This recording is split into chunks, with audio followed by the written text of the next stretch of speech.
In this video, you're gonna learn my very best strategies to become a productivity machine. And you wanna make sure you watch this video until the end, because if you're someone who's ever struggled with focusing and getting things done, but you're not really sure what's wrong, we're gonna show you exactly where these problems are coming from and show you how to replace them so that you can start getting more done. What's going on, everybody? It's Patrick Deng here. Before we get started, make sure to give this video a like, subscribe, and turn on notifications if you want to see more videos like this. And let's go ahead and get started. So when it comes to becoming a productivity machine, the first thing you really need to pay attention to is how you are focusing your energy and what you're trying to get done. Because it doesn't really matter how many hours you work if you're not producing results, right? You can be working 10, 15 hours a day, but then if you're not really getting much done, what good does that really do?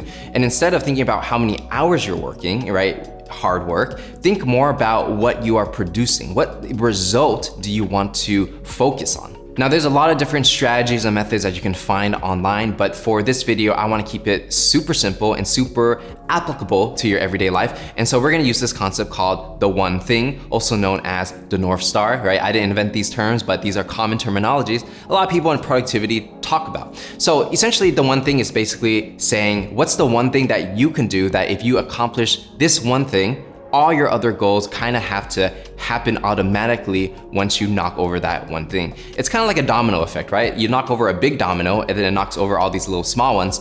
And so if you go after the most important thing that brings the most value to whatever you want to do, all the other things kind of fall into place. And for everyone is going to be different, right? Your one thing might be a certain income goal, right? Let's say you want to make $10,000 a month. Or maybe it's that you have a 9-to-5 job and you want to quit and do something you're passionate about and make an income doing that. That could be your one thing as well. Or maybe if you're doing YouTube, you want to get to 100,000 subscribers or 1,000,000 subscribers, right? You can always boil down your goals into that one goal that's going to make the biggest impact in your life. And to further illustrate the idea of the one thing, let's go ahead and take a look at Michael Jordan, right? So Michael Jordan's famous for many different things, but the main thing that he is known for is basketball. So his one thing, in my opinion, would be to be great at basketball, right? Because if you're great at basketball and that's your one goal, to be the best in your entire field, well, you're gonna win championships, you're gonna have to become a better leader on the court.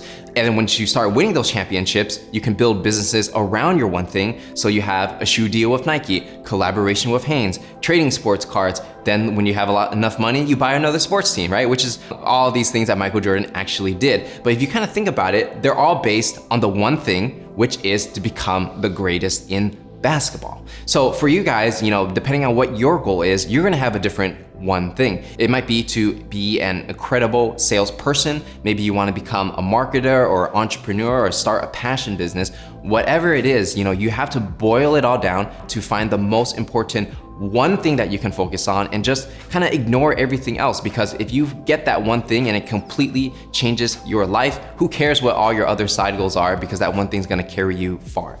So let me know in the comments, based on your understanding of the one thing, what's your one thing that you would want to accomplish, and let me know in the comments. Now, the next thing we're gonna talk about is once you have an understanding of what your one thing is, we're gonna show you how to laser focus to get that one thing done. And this is gonna apply if you want to accomplish a specific goal. Maybe you wanna learn a new skill. We're gonna use this concept of deep work so that you can perform whatever it is you're trying to do at a high level. Now, there's a book called Deep Work by Cal Portman, and basically he says that there's this concept called deep work, right? And in his definition, it's basically professional activity performed in a state of distraction-free concentration that push your cognitive abilities to the limit. These efforts create new value, improve your skill, and are hard to replicate, okay? So let me go ahead and give you my interpretation of it so you get a better understanding, right? So deep work is essentially when you are focused on your one thing for a long period of time, right?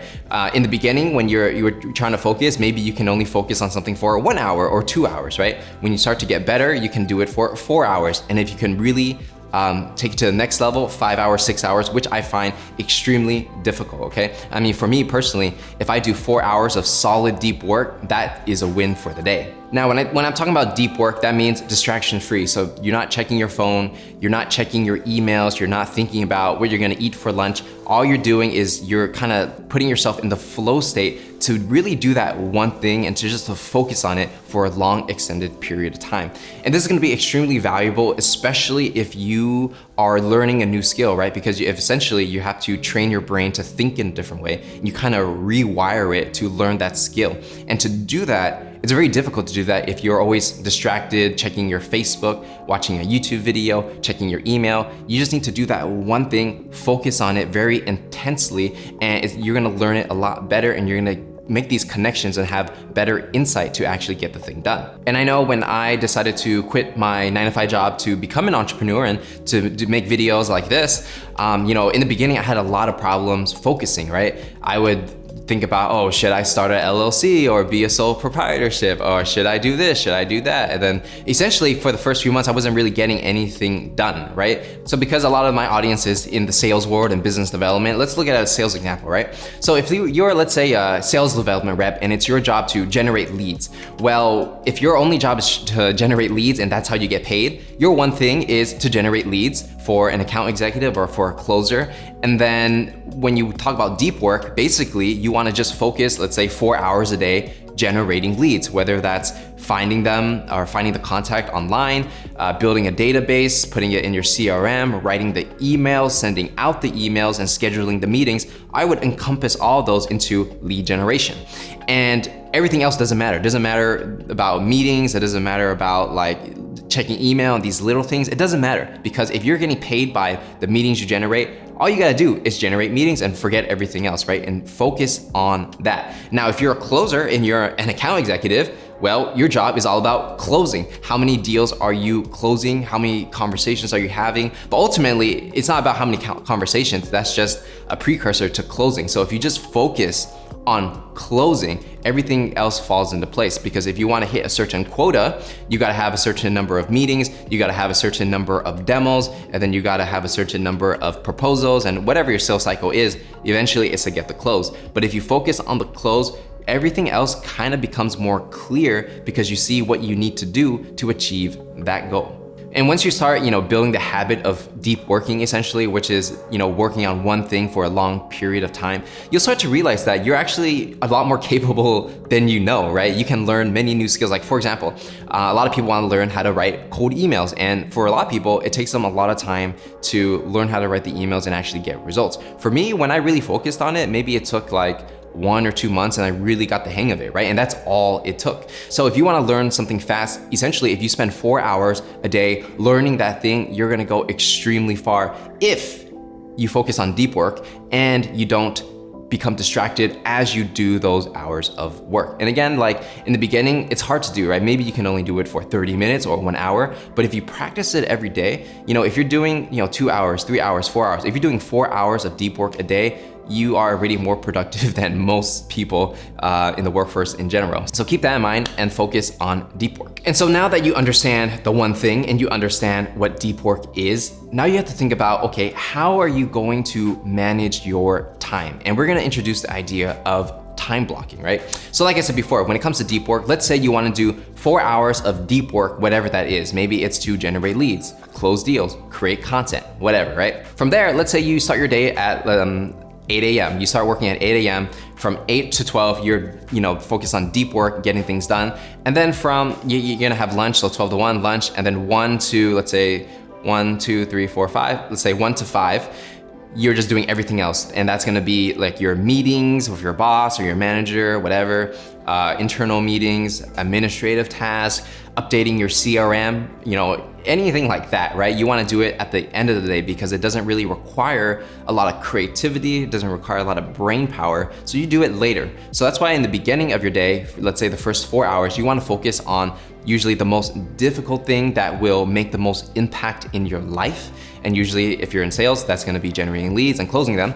And then everything else, from 1 to the end of the day, just do all the administrative work, right? Don't do like updating your CRM at the beginning of the day because it's like a very low level task that, you wanna spend that time on the hard stuff because as the day goes on, your willpower is going to drop. And if you try to, do sales prospecting at the end of the day and you try to do your client meetings at the end of the day, you don't have enough energy to really push through. But if you focus it in the beginning, get that out the way, all the little easy stuff like, you know, calling your bank and like, you know, checking your credit card, it's just random stuff. Do it at the end of the day, because that stuff, you can do it anytime. Even if you forget about it, it doesn't matter.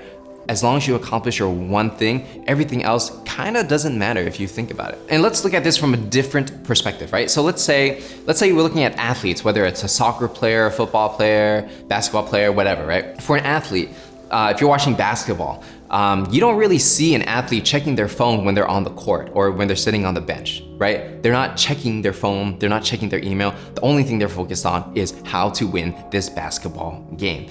And essentially they train very hard just for this moment to play in a game. So there's a certain level of self-respect that they have and discipline to focus on their one thing and whatever their craft is. Now, when you're doing business, sales, marketing, or entrepreneurship, you're not really, you're not an athlete, right? But the sport you're actually playing is using your mind and using your brain and willpower. So just like how an athlete kind of has that self-respect for themselves and how they conduct themselves when they're actually playing the game, why can't entrepreneurs or why can't salespeople do the same thing for their craft, right? Sales and marketing, whatever it is you do, is your craft, is your sport, is that thing that you're getting paid for, and it's that thing that makes the biggest impact on your life, right? Work is a big deal. So if you think about it, if you are getting paid, right, to do something, let's say you're getting paid as a salesperson, you are a professional salesperson, just like someone might be a professional basketball player. So as a professional, you gotta treat your time with the same respect. And once you actually focus on that mentality of focusing on the thing that you wanna do and working hard towards it and eliminating distractions as a professional, suddenly your productivity is gonna go through the roof, because it's really just a shift in mindset and a shift in priorities, right? Don't think of your job as just like, oh my God, I gotta sell this guy, I gotta call this guy on the phone and do a cold call. Instead you wanna think of it like you're a professional. You're getting paid, hopefully a good salary and commission, to do a professional job. So treat yourself with respect, and you'll find that the way you look at yourself, the way you spend your time is going to completely change, right? A job is not a job. A job is a profession. So those are gonna be some of my best productivity tips for you. And the last thing I gotta say is that when it comes to accomplishing your goals and getting things done, you're really only limited by your imagination. So if you believe you can do something and you put in the effort and discipline to actually get that thing done, don't worry so much about all these little strategies and tactics. Really have the mindset of wanting to get something done, and everything's going to fall into place if you use some of the strategies we talked about in this video. So if you enjoyed this video, make sure to give it a like, subscribe, turn on notifications if you want to see more videos like this, and let me know in the comments if you enjoy, when I talk about different things, right? Usually I talk about like sales and marketing, but I want to try something different to talk about productivity. So let me know if you enjoyed it. Hope this helps, and I am going to see you guys in the next one.